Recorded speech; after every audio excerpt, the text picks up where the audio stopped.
శాసన మండలిలో మరి గవర్నర్ ప్రసంగానికి ధన్యవాద తీర్మానాలు చెప్పడానికి గౌరవ ముఖ్యమంత్రి గారు శాసన మండలికి వచ్చినారు.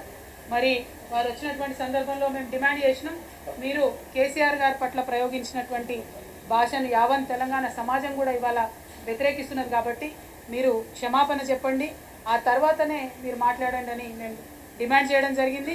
కానీ మా ప్రతిపక్ష నాయకుడికి మస్తునాచారి గారికి కూడా కనీసం మాట్లాడే అవకాశం కూడా ఇవ్వలేదు ప్రభుత్వం. ఈ యొక్క వివక్షను మేము గమనిస్తూ ఉన్నాం, తెలంగాణ ప్రజలు కూడా గమనిస్తూ ఉన్నారు. మీ అందరికీ తెలుసు, భారతదేశంలో బలంగా మనం కర్మ సిద్ధాంతాన్ని నమ్మేటటువంటి వాళ్ళం. మనం ఏది చేస్తామో అది మనకు వాపసు వస్తుందట.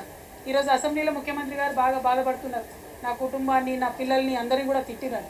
మరి గత 5-6 ఏళ్లుగా వారు చేసినటువంటి పనే ఇవాళ మళ్ళీ వారి మీదకి తిరిగి రిటర్న్ వచ్చింది.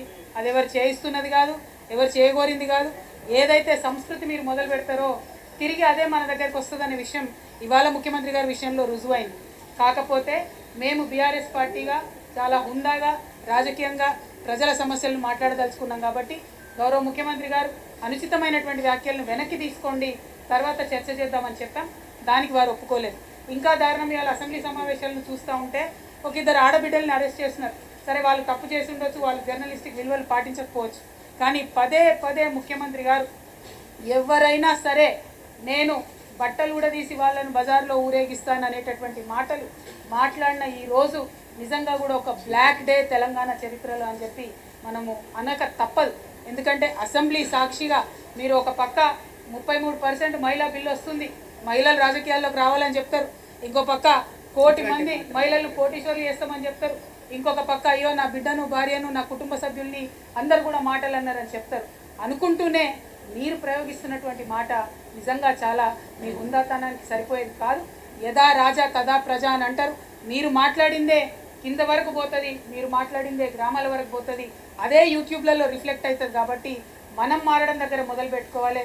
ఎస్, మీకు బాధ అయి ఉండొచ్చు, కానీ అది మీరు మొదలుపెట్టిందే కాబట్టి అదే రిటర్న్ వచ్చిందని చెప్పి మేము భావిస్తూ ఉన్నాం.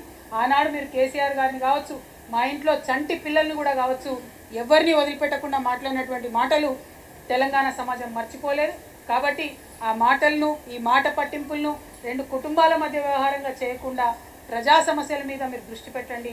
ప్రజానాయకుడైనటువంటి కేసీఆర్ గారి మీద మీరు మాట్లాడినటువంటి మాటల్ని వెనక్కి తీసుకోండి, మీ హుందాతనాన్ని పెంచుకోండి, ప్రజా సమస్యల మీద మాట్లాడాలని చెప్పి ముఖ్యమంత్రి గారిని మేము డిమాండ్ చేస్తూ ఉన్నాం. మేము ఇవాళ వాకౌట్ చేసేసి రావడం జరిగింది. ఎందుకంటే మంత్రులు కూడా చాలా విచిత్రమైన వైఖరితోని మీరు ఉంటే ఉండండి, సభలో వెళ్ళిపోతే వెళ్ళిపోండి అని చాలా దురుసుగా దురహంకారంతో మాట్లాడుతూ ఉన్నారు.